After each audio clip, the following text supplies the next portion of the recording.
Hey folks, in this episode of the Light Artist Podcast, I get to sit down with light artist Maria Fynsk Norup. We're going to be talking about her career in photography, her participation in the latest Alpha Drop, and more.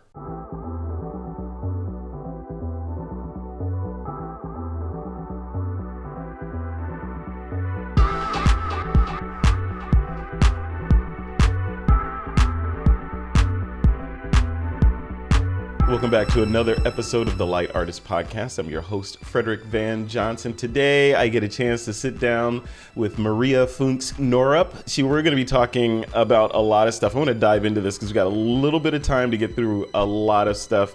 Amazing artists, as you will see as you look at the gallery on this page and the pieces that are inside of this latest Alpha Collection drop that just happened this past week. Maria, welcome to the podcast. How's it going? Thank you so much, Fred. It's going really well. Yeah. Congratulations. Congratulations on being in the collection and on the performance of the collection. You must be stoked right now. Absolutely. I mean, it was amazing. It was the most exciting drop I've ever been part of. And seeing everything sell so quickly, that's totally fire.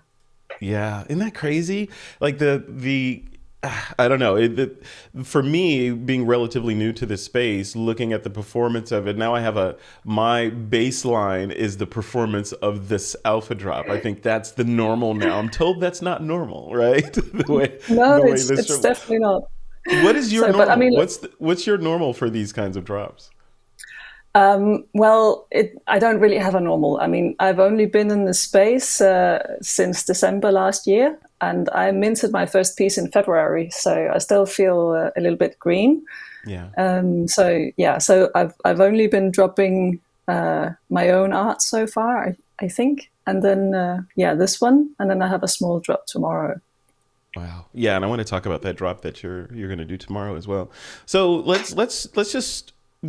As we were talking about before I pressed the record button, part of the goal for these podcasts is to introduce you, the artist, to collectors, for one, so people that are interested in your art, they have another layer of dimension and understanding of what went into that piece and who created it, and also to other artists so they know who you are, and it's all one big community. So with that, under that or through that lens, what give us a little bit of a origin story of Maria's journey into photography. How did you get started? It's sort of a long and winding journey. I picked up my first camera when I was 12, I think. But then life happened, and I actually went to study biology, more specifically botany in university. And then after quite a few years in that career, I decided that actually there was this art thing that was still calling me really loudly. And then I changed to photography again, and I've been an artist for the last 10 years. Wow, congratulations. And what would you say drives you as an artist? Like what is the story? One photographer I spoke to was saying, every photograph is a story. Actually, as Michael Aboya was saying, that every photograph he takes tells a story, or he's trying to say something with every photo. What would you say is your motivation, and what stories are you trying to tell? It's very much the same for me. I mean, my art is always something that comes inside out. So my main inspiration is from dreams and from emotions or past experiences, and then trying to somehow visualize that in an image. So you can say that those images are always telling some kind of story. I'm curious, and I like to ask a lot of people this, and this happens for me. Do you find that the different feelings that you're having at the time, or whether or emotions, or things that you're excited about, or sounds or smells, or whatever is going on in your life at the moment, that you created a particular piece, and then you look at that piece again, say a year later or 2 years later, and those those kind of memories come back? You feel like those are attached to the photo? Does that happen for you? Well, it's definitely kind of a memory bank. So when Yeah. I have sort of outputted that experience or emotion into an image, I can always remember how I felt at the time. But it's not sort of triggering me back and making me relive that. For me, it's in a way, it's also like a healing path. And when you have gone through this, it's like letting go and it's out in the world. And how do your pieces, so you said some of your pieces come to you through dreams, right? For example, so you've had a dream, say last night, and something's in your head and that's inspiring you to create a particular photograph. What then? What do you do? How do you take it from the dream state to actually something that other people can enjoy and understand? Yeah, it sort of depends. If I have the day free for shooting, then I usually just go with it, sort of really immerse myself into the feeling and sort of try to find a location. It's often, well, we live in the countryside on a small island, and it's often something just outside, very close to where we live. I can use the ocean or the garden or the forest or whatever, and then go there and play around until I sort of have a concept that's, I feel, okay, this is what I want it to look like. Yeah. Oh, Yeah. that's so cool. That's so you have a memory bank. Do you keep a sort of a journal or a sketchbook of different dreams and ideas that you've had, that you may not have executed yet? Right It's my there. little red book. I knew So it. I no, knew it. And that's on yeah, your nightstand every night, right?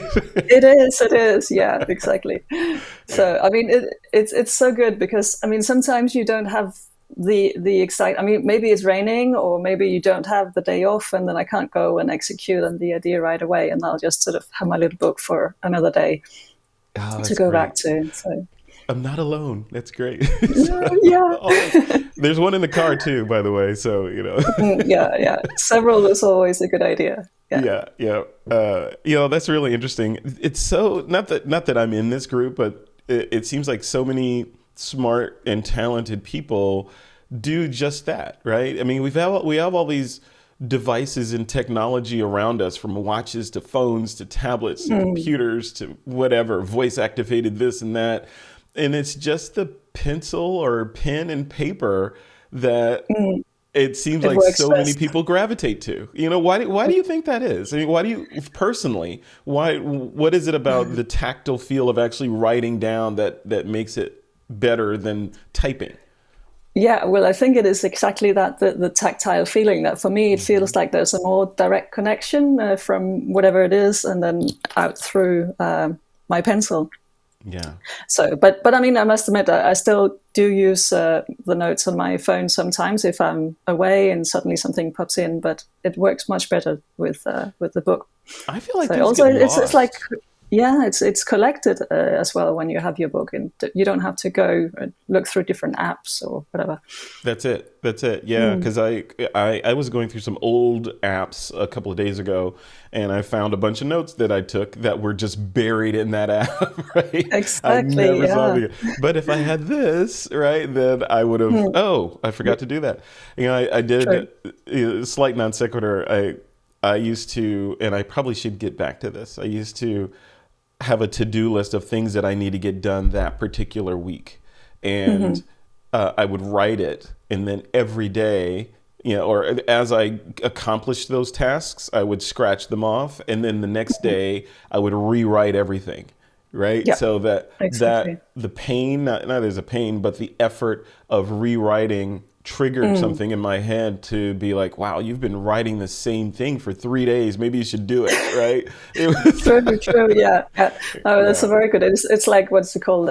Bullet journaling, something like Yeah. that. Yeah. Yep. Yep. Yeah. Yeah. I'm sure there's a name for it. I don't know where it came from, but it's really cool. So so if I'm a collector, right? And I've come across this Alpha collection and I see a Maria Fynsk Norup piece in there and I want it. I gotta have it, right? What is it about your work that you'd want me as a collector to know, so that, not necessarily to pull the trigger and buy it, but just to have another layer of information about your work? What is it you would tell me? Well, it can be different things. I mean, for me, one of the really important things is always this telling a story. It's not just, uh, yeah, it's not just a pretty picture, Hmm. but it's a message that for me is like encapsulated in this image. But also, I mean, if it's an investment in me as an artist. I come from the traditional art world and have awards and exhibitions and things backing me up. And then Hmm. going into this NFT space, I think that's sort of an added value to be in both places.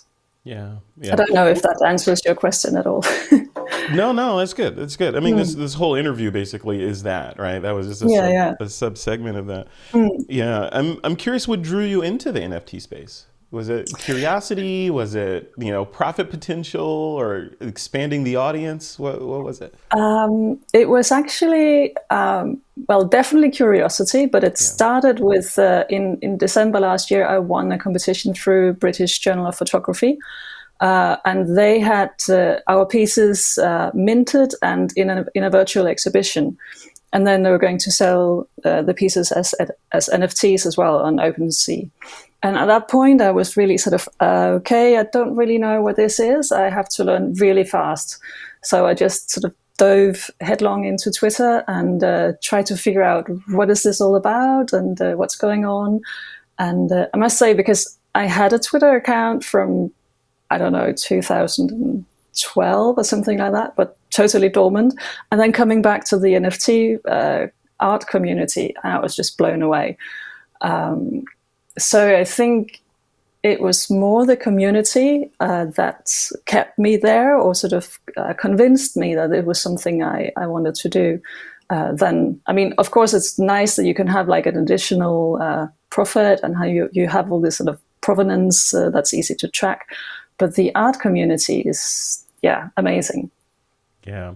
And what was it about the Twitter NFT community that blew you away? Like, is it just the, Well, the, the yeah, openness or the art, the talent?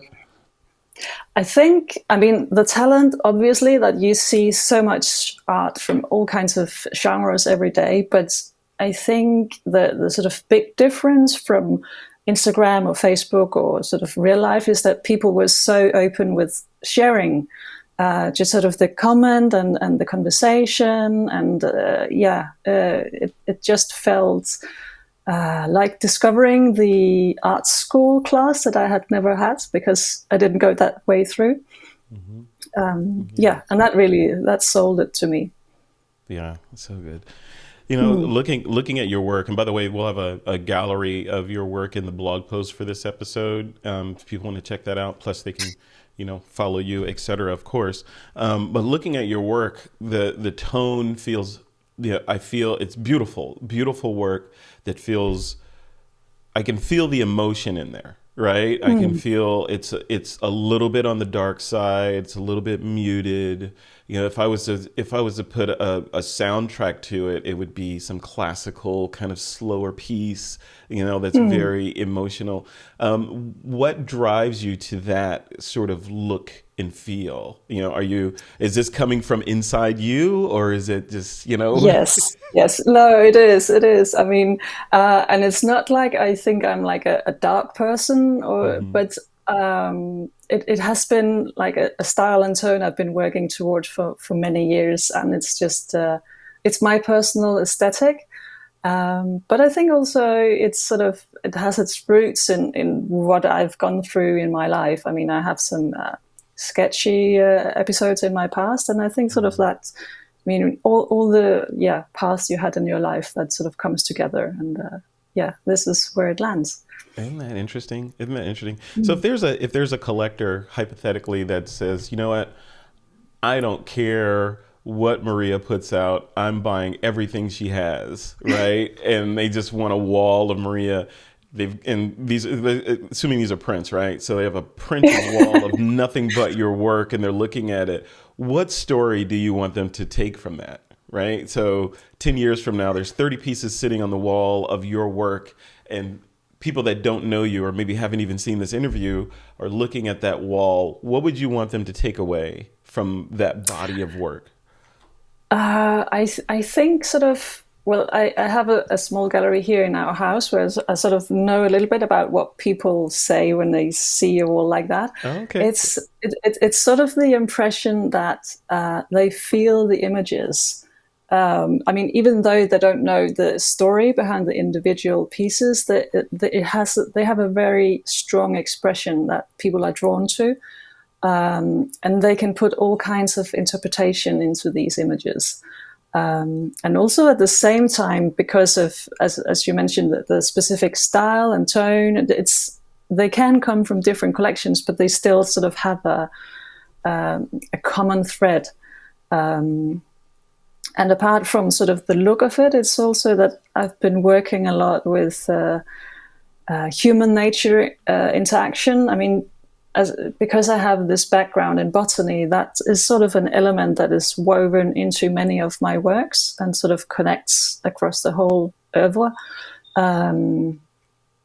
Yeah, and then sort of femininity as a theme, and as well, it's also something you can put whatever you want into it. But I mean, it's something that's very personal to me, and sort of the whole getting to love yourself and your body through what you put out. Yeah. That was a bit of explanation, but yeah. No, that's perfect. That's perfect. You know, if you look at this, I see there's a piano behind you there. I'm not sure if you play, but if you were to look at your work, or maybe it's individual pieces, or maybe it's just, you know, your style, and you were to associate it with a particular genre of music, what genre would you say best describes or would best be placed behind your music or behind your artwork? Well, I think, as you said before, classical music, it definitely goes very well with it. I think also some sort of older French, like I can't remember his name now. There's this French composer from the '60s that's sort of very mellow. Yeah. So no heavy metal or rap or anything back there. Nah, and probably not really heavy rock either. Or yeah. So it is sort of. I mean, as you can see from my work as well, it is sort of very sort of subtle in a way. The storytelling. I don't use these really powerful colors, and I mean, I can't do green for once. So it's always. It is sort of the subtle storytelling. I love it. I love it. Subtle and understated, but powerful and emotional, right? Yeah, So, exactly. very nice. Very nice. You know, I want to switch gears a little bit as we come to a close. We're almost 30 minutes in. Okay. You know, speaking to, we've been sort of, I've been, for the most part in this interview, been advocating for the collector and kind of getting to know you. But if we're switching gears and other artists, peers, you know, other peers that are in the Alpha collection, or just photographer peers in general, or artist peers in general, I'm going to ask a couple of questions that they'd want to hear, right? So looking at your work, everybody wants to know, how are you doing it, right? Are you shooting? Do you go out with, you know, a camera bag full of gear to execute on those dreams that you're capturing? Or do you have one little Fujifilm camera or iPhone? Like, what's in your toolkit when you go out to create these images? It's actually very simple. Also because I'm just like a one woman band. I always shoot alone. Very seldom with one of my daughters, but when I go out, I have just my camera and I have my tripod, and then I have my iPhone as the trigger. I have sort of a very nifty app where I can see what the camera sees, so I can actually compose directly before I take the shoot, and that's it. That's it. Yeah. So, any favorite lenses? Yeah. Like, you have a go-to lens, or do you have a variety of lenses? I have I do have a variety of lenses, but the one I most commonly use is my trusty zoom lens, which is it's a Sony G Master, and I have it here. It's 24-70 millimeters, and with a quite large aperture. Yeah, and that's it. I mean, that's great. Yeah, it's the simplicity, right? So and where I was going with that, I assumed you were going to say something like that, right? So these, because some simplicity seems like a theme, right? As it Yeah. goes through simplicity, elegance, understatedness, like we said, the Yeah. understated beauty, right? It goes through the whole True. thing. So, yeah. So where would you like this to go? Where would you like your photographic career? Like, how would you define success, or how would you say what would need to happen? In other words, for you to say that I was successful for the last 10 years in photography. If you fast forward to Maria of 10 years from now, what would you want to have accomplished? Well, I do have a couple of things, sort of in the outside of the NFT space. I have a couple of galleries around the world that I would like to be represented at. But inside the NFT space, I think I would just love to be able to keep presenting my work and people connecting with it and collecting it, and ideally with the combination between inside outside Web3 to actually live 100% from my art. That's I great. think at the moment it's like 80%. So Why is it 80%? well, because I haven't been able to sell as much as consistently, so I do have some sort of normal photography work on the side. Yeah. Wow. And speaking of things that you're doing on the side, you just recently did another drop. Can you talk about that a little? Yeah, I was curated to be part of a drop with Women's Museum of Art that is dropping on object.com tomorrow. That is a collection that's called Dark Art, very simple, and we all had to make or deliver a piece of art that was sort of on the theme of raw and dark and very emotional. Yeah, and then that's coming out tomorrow, I think around 10 a.m. UCT -3. So, but the sort of the catalog is already out for people to see. So very excited about that. It's a really, really beautiful collection of work from female photographers. That's great. Yeah, we'll definitely check that out. Yep. We'll definitely link to it in this blog post.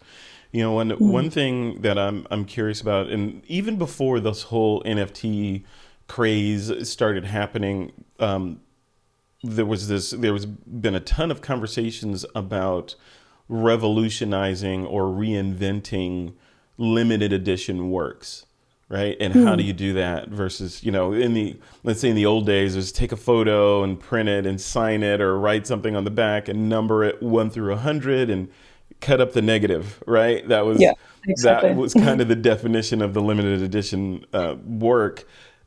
I'm curious, from someone who has worked in galleries and is aspiring to get into more galleries and very much in that world of traditional quote artwork and transitioning into the world of NFTs. Do you find it refreshing that this whole NFT security blockchain layer is behind your work and kind of securing it from a limited edition standpoint? Did that part draw you in, or was it something else? I don't think it was really at the front of my mind at the time. I can see there are a lot of pros. Also, when you make a one of one NFT, it will forever be that. You can't go and make another one on the blockchain. So in that way, it's easy to explain to people the value of that. Whereas sometimes in the traditional art world, people are still a little bit because photography is still relatively underrated compared to paintings and sculptures that are sort of tangible. And people still have this, but you can just make another one. But this is definitely not the case with NFT. So that is much easier in that way. Yeah. So what's next? What's next for Maria? What's on your photographically? What do you have next on your plate? What do you mean, sort of creative-wise, or creative-wise, or we know we're doing the drop. That's happening, but are there any shots in that little red book that you feel like this interview needs to be over so I can go out and get this shot? Exactly. No, I have one that I need to make very soon. I'm waiting for some props to arrive from Ireland at the moment. That is sort of a very emotional piece as well from an experience I've been having for the last couple of years with well, I've had some very serious back issues, and that's been something that's taken a lot of energy. And I've just thought, well, now I've come across that, and I want to make an image and say, okay, this I can now leave here. Wow. So I'm curious to see how that will actually manifest in an image. But apart from that, I also have a very interesting work that I have to make for the end of the year. I can't really say so much about it, but it's Renaissance themed, and possibly be very exciting. So very cool. Yeah, I can't wait. Nice cliffhanger there, Maria. I see what you're doing. Yeah. Okay, let's wrap it up with this. I'll throw it back to you on, back in collector advocate mode again. So if there's one thing about Maria that you want the world or collectors or other artists, for that matter, to know about you, what would it be? That's a good question. Mm-hmm. Are you thinking work-wise or art-wise? Anything. Yeah. Anything. Yeah. If you could have, let me put it, I'll give you another perspective on it. If you're walking down the street and someone looks at you and they recognize you as Maria, that's that artist that did that thing. What do you want them to, what's the thought about you that you want them to carry with them that day, that after they saw you? Is it, hey, that's a great artist over there? Or, hey, look at all this, whatever, what is the takeaway that you'd want a stranger on the street or on the internet to think when they come across your avatar or your work? What's that sort of brand image that you'd like to project? I'm really bad at doing that, actually. It's I'm sorry, I'm completely stumped. I did it. Success. Please cut this out. No, I don't know, actually. It's ideally, if I was to reach a state where people would recognize me as an artist on the street, I think it would be amazing to have them see or remember this kind of work that I do, that is, as you have put several times, sort of understated elegance, very emotional. Mm-hmm. But I think also because a big part of my origin story is that actually I did a PhD in botany, or almost. I sort of skipped out before handing in the last couple of articles. But mm-hmm. doing that and then going sort of completely back to my roots, doing art, and then also being able to be successful in that direction. I love it. I don't know if that makes sense at all. That does make sense. That does make sense. And I was going to end on that, but you opened the door. I can't not ask the question of why you didn't finish the PhD in botany if you only had a couple of papers to turn in. You can't leave it there. Yeah. So why not finish? Yeah, why? A lot of reasons. I actually several times along the way wanted to finish it, but because I knew deep down that that was not the way I was supposed to go. But I mean, when somebody comes to you in university and say, okay, here, that's a bag of money, please go do some research, it's very flattering. Mm-hmm. But I ended up having 2 depressions along the way, and also a couple of pregnancies. Mm. And in the end, I was pregnant with my youngest daughter, and I was just on my way down again. And I was thinking, okay, I have to stop this now, because it's really not the way I want to go. It's been super interesting and so many people believing in me, but I can't do it. I can't take like another half year finishing this and having all these stress hormones in my body and with my little girl inside. And I know in my heart that it's not what I'm supposed to work with. So whether I ended it there or half a year later, for me, it was same. I just had to make peace with the fact that I felt that I disappointed a lot of people, but I made myself happier. So yeah. Yeah, because in the end, if it's like when you fly, right? You get on the plane and they say make sure your seatbelt is fastened before you check on others, right? If yours, Exactly. yeah, you got to do it. You got to do it. So, Maria, it has been like a pleasure chatting with you. I wish we could chat for like 2 hours on this. There's yeah, so likewise. much So to cover. You'll have to come back on. You'll have to come back on the podcast and tell us how this drop that's happening. Is it today or tomorrow as we record this? it's This tomorrow. interview? It's Friday the 6th. Okay, Friday the Sorry, 6th. Saturday the 6th. So Okay. yeah, it's Okay. Saturday the Saturday, 6th 6th. of It will be. August, 2022, as we record this to time stamp it.